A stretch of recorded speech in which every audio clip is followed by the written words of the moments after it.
Hi, I'm Dr. Richard Jermyn, and I'm the Interim Dean of the Rowan-Virtua School of Osteopathic Medicine.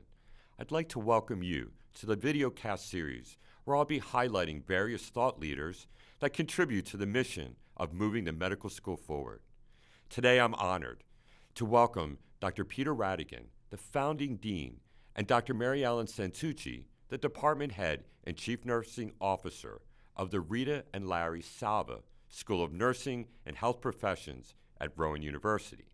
Dr. Rattigan earned his B.Ed in Physical Education from Avery Hill College in London, UK, and he earned his Master's and Ph.D. in Kinesiology at the University of Minnesota. He has served in many leadership roles at Rowan University, at the College of Education, College of Science and Mathematics, and the Camden Campus Operations.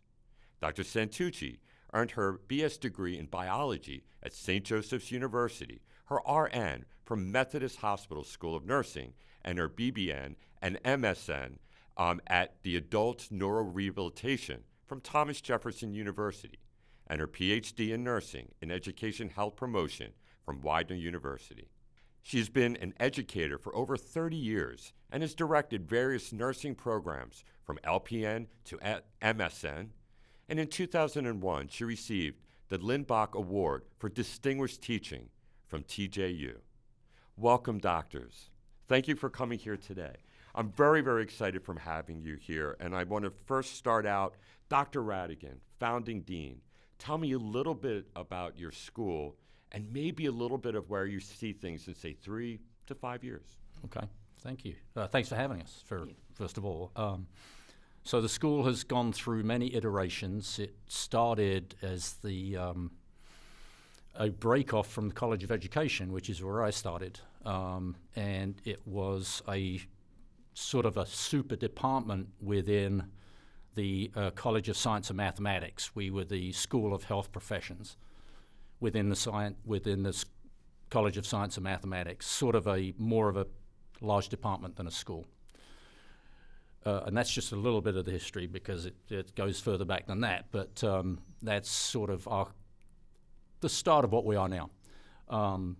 2 years ago, there was a board resolution. 3 years ago now, there was a board resolution to kind of carve off this super department into the School of Health Professions. And that was nursing and the Department of Health and Exercise Science, which is a variety of exercise science, athletic training, nutrition, and public health programs. So that became the School of Health Professions. Shortly after that, it became the School of Nursing and Health Professions. And right in that spot, I became the founding dean. And that was summer, fall of 2021. With the advent of the Rowan-Virtua partnership, we became the Virtua Health School of Nursing and Health Professions, then the Rowan-Virtua School of Nursing and Health Professions, and coming up on about 2 months ago, the Rita and Larry Salva School of Nursing and Health Professions, after a very generous donation by Rita and Larry Salva. So that's our first 2.5 years. We've had 4 different names, and we've gotten used to change. But there's more of that to come, because in the next, maybe I should say in the recent past year, we've created a new program of respiratory therapy. That is housed on Rowan College South Jersey campus. It's a brand new program. It's a 2+2 undergraduate program with RCSJ, and that's in its first semester. We plan in the future to start a respiratory therapy program. So when you say 3 to 5 years, 3 to 5 years from now, physical therapy. We'll have a physical therapy program. And that will be part of what we're calling the Allied Health Department, which currently exists as a quasi-department, but will become a major department. So it will be 3 departments. In 3 to 5 years, will be 3 robust departments: nursing, health and exercise science, and allied health. We have a lot of other new programs in the hopper, so to speak. I'll let Dr. Santucci talk about the DNP program, but we're developing a DNP program. We are developing a master's in sport and performance psychology program, a fully online program, and we've just had approved the BS in Public Health and Medicine undergraduate degree, which we're very excited about because of the linkage between public health and especially osteopathic medicine. So we're seeing that as a great pathway for students who are going to move on to medical degrees but have an interest in public health and might be interested in doing an MPH. Speaking of which, Rowan doesn't currently have an MPH, but we've got a great relationship with this wonderful new dean of the School of Osteopathic Medicine, and we think we might have an opportunity to develop an MPH program. So that's just a bit of a tasting, so to speak, of what I see happening. It's mind-boggling, and I'm very interested in developing the program with you for lots of different reasons. Dr. Santucci, I'm a physiatrist. You're by training as a rehab nurse. That's right. And one of the things that you and I talked about 10 months ago was interprofessional training and education. That's right. What's your vision with this? My vision is to actually develop possibly a course that could be an interprofessional collaboration. There is a course in the master's program for athletic trainers, nutritionists, and nurses, and respiratory therapists that is already developed and will be actually be coming to fruition in January. It will be case studies that will be presented, and the students in the class are a mixed group. So it will increase the interprofessional collaboration in the classroom. What I'd like to see is go from that to interprofessional grand rounds, where we actually have nursing, nutrition, athletic training, respiratory therapy, with the presentation of a case. Yep.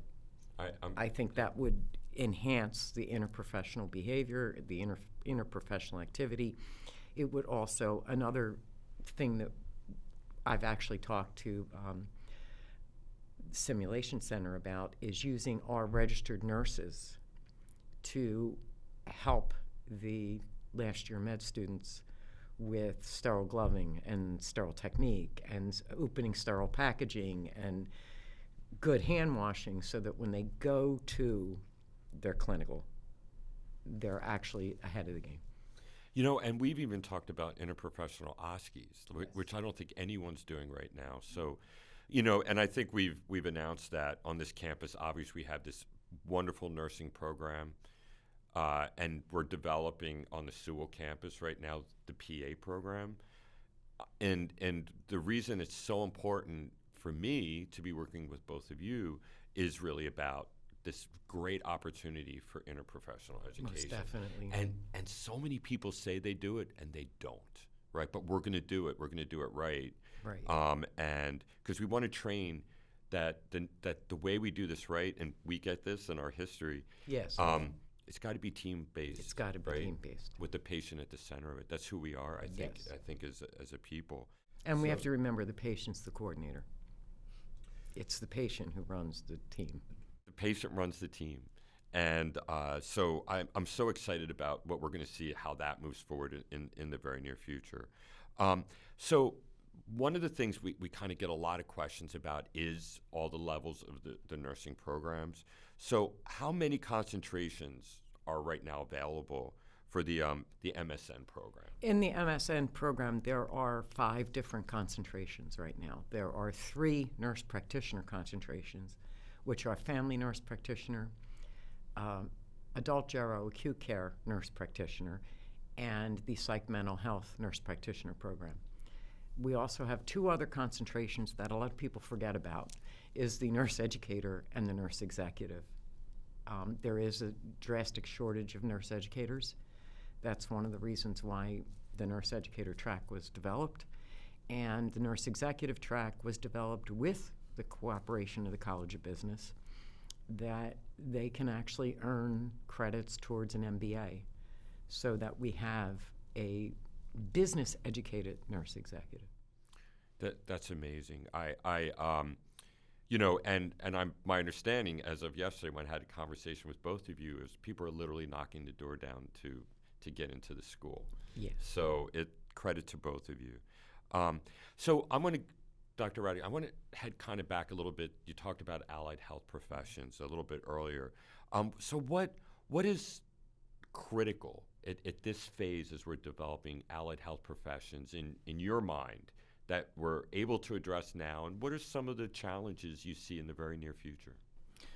I think what's critical is to see healthcare holistically, health holistically. See, even I slipped into healthcare, which is great. Healthcare is great, but it's part of a whole holistic view of human well-being, flourishing, quality of life, living long and living well.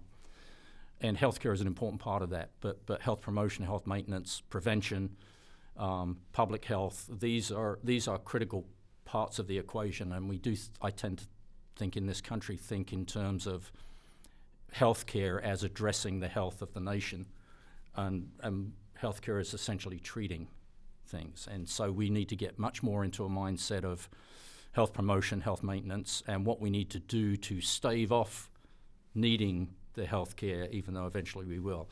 What we need to do, how we need to teach people to make the most of what they have, to live good, healthy, strong lives, and it's not as easy and as straightforward as you think, especially now mental health issues have become far more critical even than they have been in the past. They've always been there, but now with the pandemic and with other things going on, it's really come to the fore. And in this country, we need to talk about mental health as health. I mean, mental health, physical health. It's not a different thing. It's part of the whole. So I think and that's the challenge. I think the challenge is truly thinking holistically, because we have, even in medicine, we have allopathic and osteopathic, and then in healthcare we have allied health professions, and then the healthcare professions. Nursing is a healthcare profession. Respiratory therapy is a healthcare profession. Athletic training is a healthcare profession. But we have nutrition, which is very much part of a health team.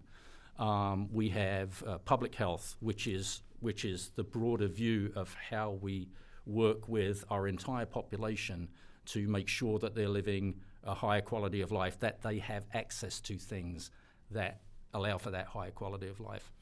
Exercise science, the idea of humans need to move, and we are in a society where humans need to move less and less and less. So how do we get humans to move? How do we teach them the basic science of how important it is to move and be active?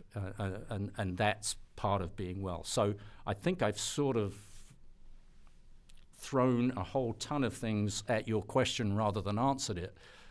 But I see that whole area as both a challenge and an opportunity and a trend that we need to make happen, because I don't think it's happening yet. It's sort of there. We're talking good games right now, and the people in this room we're the walkers. We've got a lot of talkers.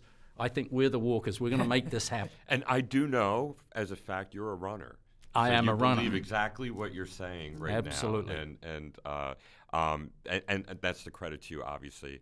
And all of us believe in exercise and fitness. So, and it's very much important in the osteopathic profession for sure. Mm-hmm. So, what are some new programs? Mary Ellen, I believe you have a new program coming, a cooperative BSN program? Yes. Is that right? Yes. Can you tell us a little bit about that? Yes. In examining the need for, the desperate need for nurses, and with the Virtua and Rowan partnership, Yep. We looked at the best way to combine both schools. There was a diploma program, there was our RMBSN program. And after some different pathways, we arrived at the conclusion that the best way to do it was to establish a cooperative program where students actually got the clinical hours of a diploma program with the theory from a baccalaureate program, so that we're combining both the collegiate level investigative skills with the clinical skills that are gotten on a diploma program.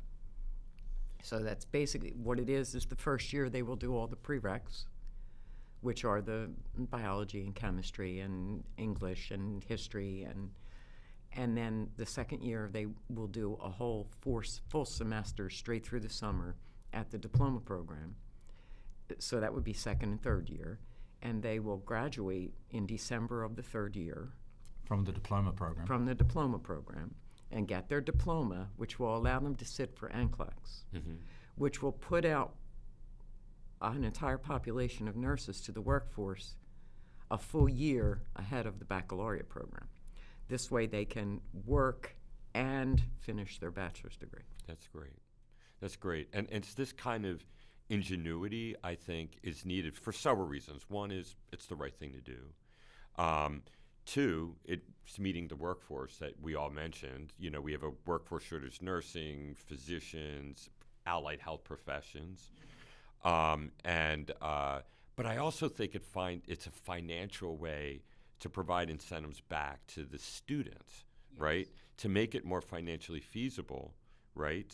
To earn that last year, you know, in the workforce. That's right. That's amazing. And we need to find ways to make education less costly. Yes. For the students, all of our students, for sure. So now I'm going to ask you both kind of a question, because we're talking about these great new programs, interdisciplinary. The reason I'm a big believer in mixing people together, team approaches around patients, all this great stuff and what's coming to the future. So, you know, I'm going to stick to higher education, right? So some of us have been in this for a little while. Peter, not you so long, but some of us have been in it for a little while. What do you see in the past, in the last 20 years or so, that's really changed on how we look at the education of our students now? So we mentioned a couple. One, right, like making cost a little bit better, right?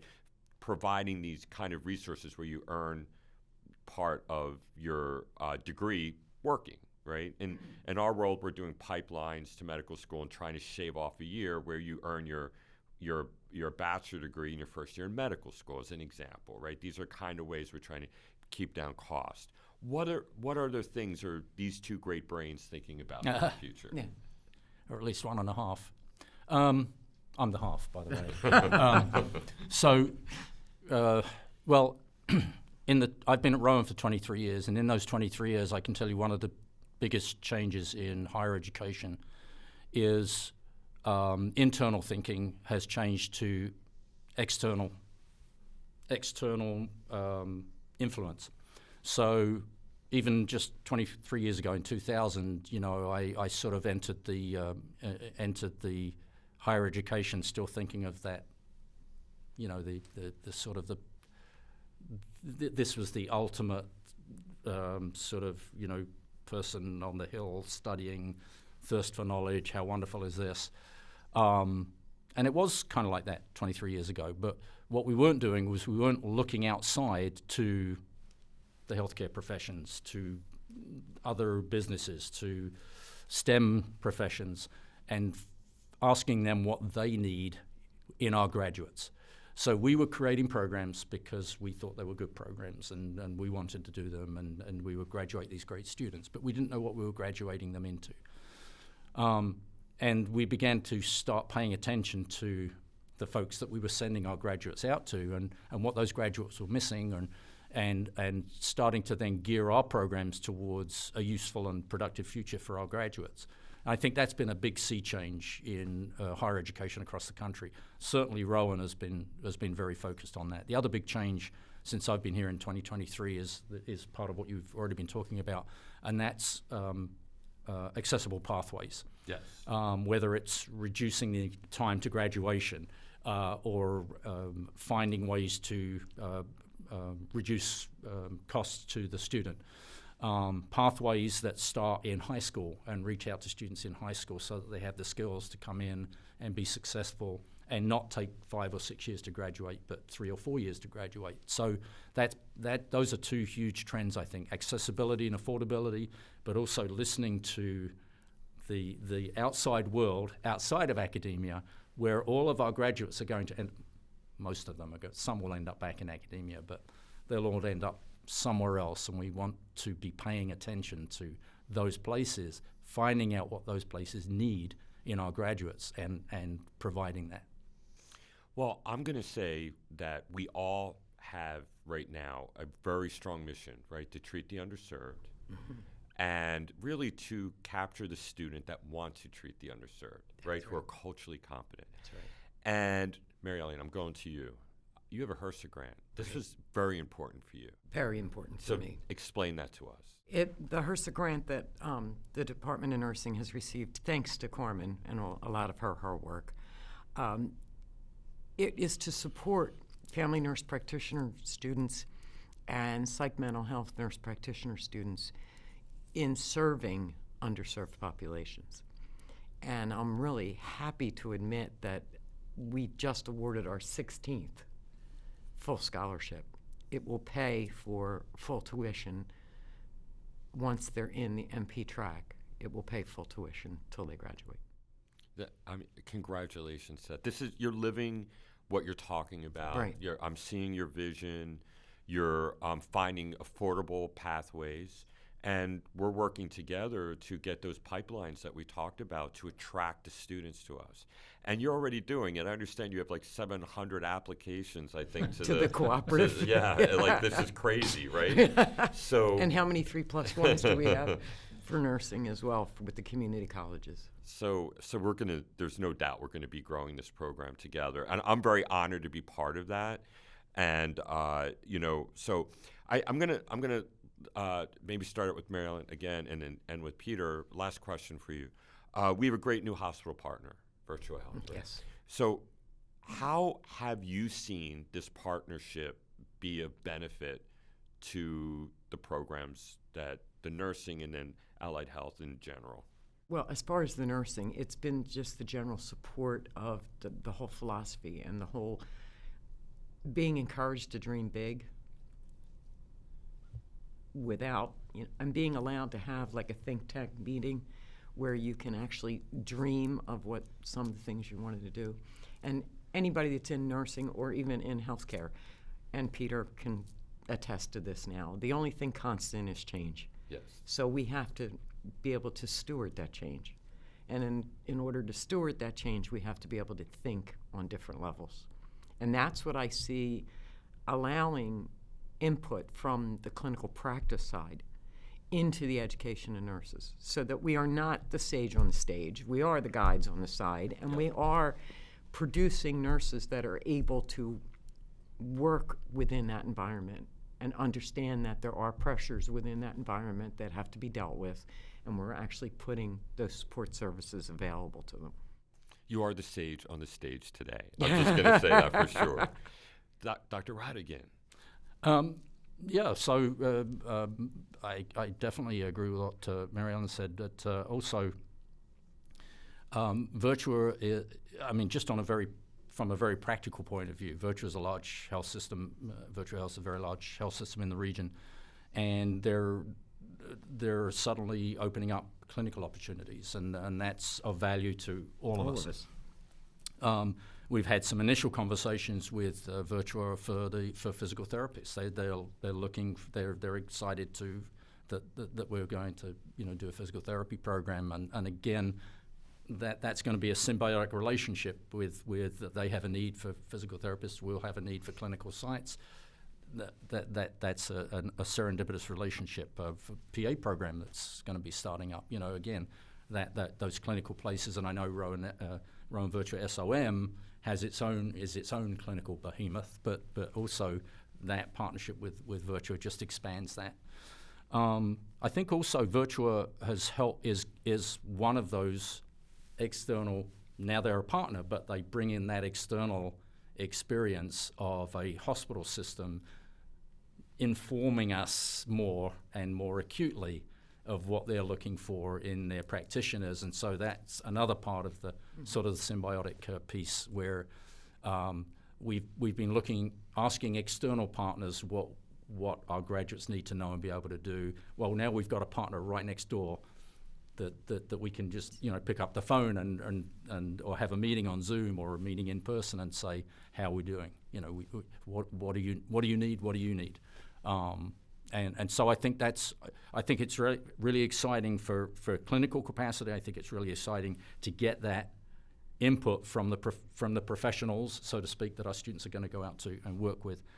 But also it brings in the power, an additional power of research and scholarship. So the researchers that we're going to be able to and are currently hiring to do some of the research in the centers, in the research centers, and one of the institutes is Institute for Health Equity, which I'm very interested in, that's under the college. So that piece too, I mean, that's part of the foundation piece, you know, the gift. There's a huge investment in research that's going to help everybody. Yes. And that whole development and research led to the white paper for the DMP. Yep. Because there hear needs you. to be a crown to the nursing. And you know, I when I think back, I announced this yesterday. We RVSOM we crossed the 30 million annualized extramural funding number this week. So we reached the 30. Yep, thank you. Congratulations. Thank you. We're halfway through the year.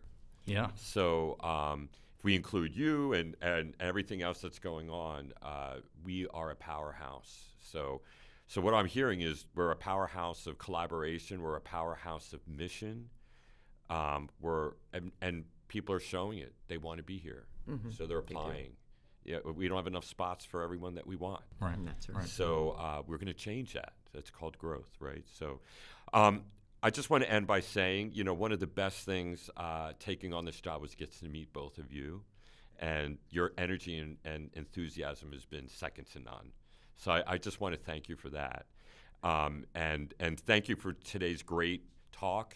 It was extremely powerful, and I think our audience is going to learn a lot from us. I just want to thank our audience for tuning in once again. I just want to remind you all that we do this on a monthly basis. I'll have other people coming in who will speak to us about their vision and mission and keeping our mission moving forward like we had today.